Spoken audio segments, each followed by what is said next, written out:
করি না, ওকে বলতেও যাই না। ভাগবত মহাপুরাণ কি বীরভদ্রঙ্গ বলে কি যজ্ঞ কি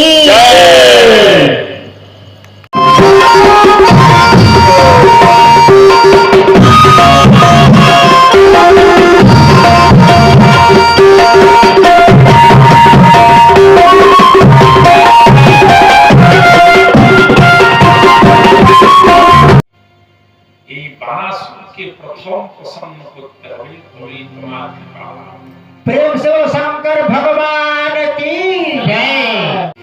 पहुंचले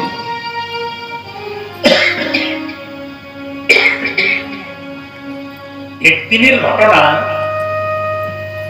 ছেলেরা সবাই গিয়ে ভগবান কৃষ্ণকে বাধ্য করলেন, যার যার সম্বন্ধ সেই সম্বন্ধে কৃষ্ণকে বলতে লাগলো আমাদের সাথে খেলতে যেতে হবে। ভগবান হাসতে লাগলেন, বাহ কি চমৎকার, আমার 123 বছর বয়স আর তোমাদের সাথে খেলতে যাবে। ছেলেরা বলছে আমরা জানতে চাই না 123 কি 25, আমাদের সাথে খেলতে যেতে হবে। ভগবান জানলেন আমি যদি যাই দাদা হলধর বাধা করবে না, ছেলেরা এই জন্য আমাকে নিয়ে যেতে চায়, চলো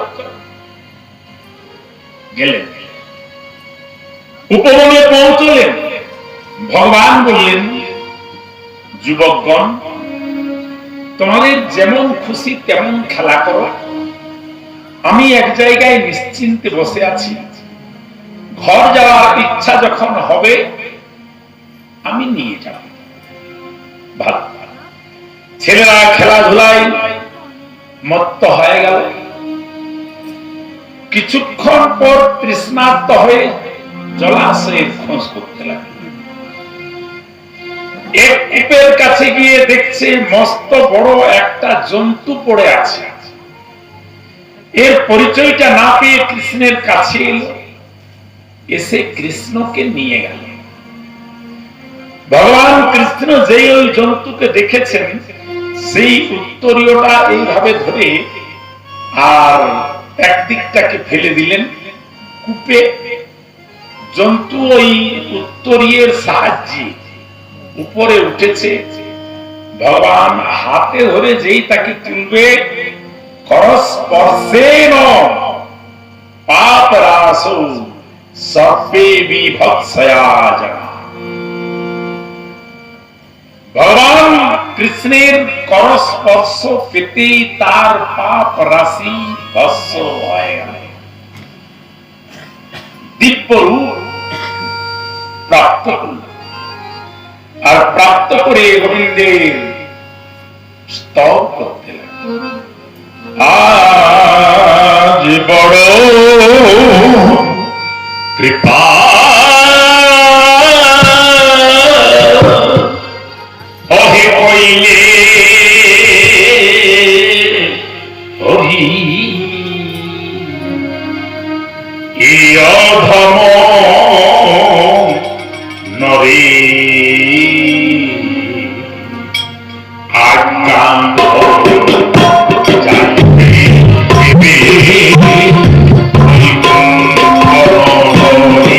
পক্ষের যোদ্ধা ঘুমিয়ে আছে, এক পক্ষের যোদ্ধা কাঁপছে।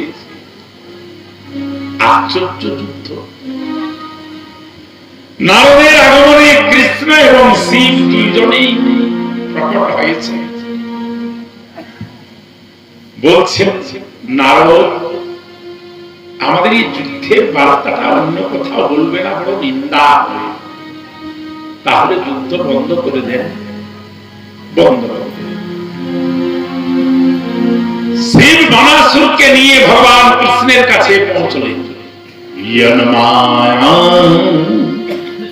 মোহিত ধিয়া প্রসক্ত পুত্র গৃহাদিষু উন্মোচন্তি নিমজ্জন্তি প্রসক্তো বৃজিনা নবী। হে প্রভু, এই মরণ ধর্মান জীব কি আপনাকে চিনতে পারে? আপনার লীলা বুঝতে পারে? পারে না, জানে না, কোথায় কার মিলন বোঝে না।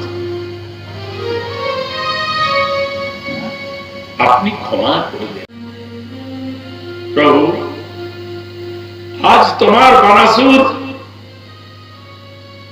অনাথ হয়েছে প্রভু, কেউ নেই পৃথিবীতে, এর কেউ নেই। যত এক সৈন্য সামন্ত ছিল হতাহত হয়ে গেল। যুদ্ধক্ষেত্রে যুদ্ধের কোনো ভরসা না পেয়ে আমি আপনার দরবারে এসে পড়েছি প্রভু, রক্ষা করো। শিব ক্ষণিকের মধ্যে অসন্তুষ্ট হয়ে গণেশকে, কার্তিককে, নন্দী, ভৃঙ্গি, বীরভদ্র 9 কোটি শিবগণ নিয়ে আর পাঠিয়ে দিলেন যুদ্ধ করো।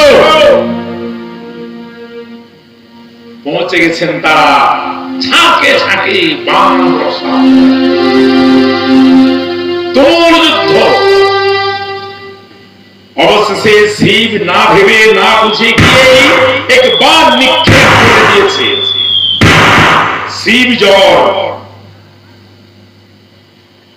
এই বাণ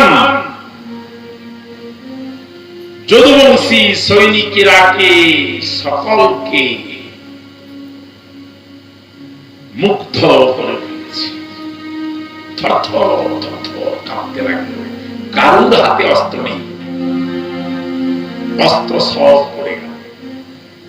ভগবান কৃষ্ণ দেখলেন এত বড় অন্যায় হল, কে বাণ নিক্ষেপ করে?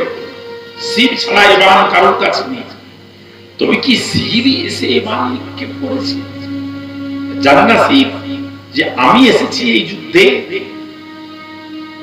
ভগবান বিষ্ণু যাওয়ার নিক্ষেপ করলেন। বানাসুরের পক্ষধর সকলেই ঘুমিয়ে পড়ল। এতক্ষণে নারদ এসে পৌঁছে বলছেন, ধন্য হো, ধন্য হো।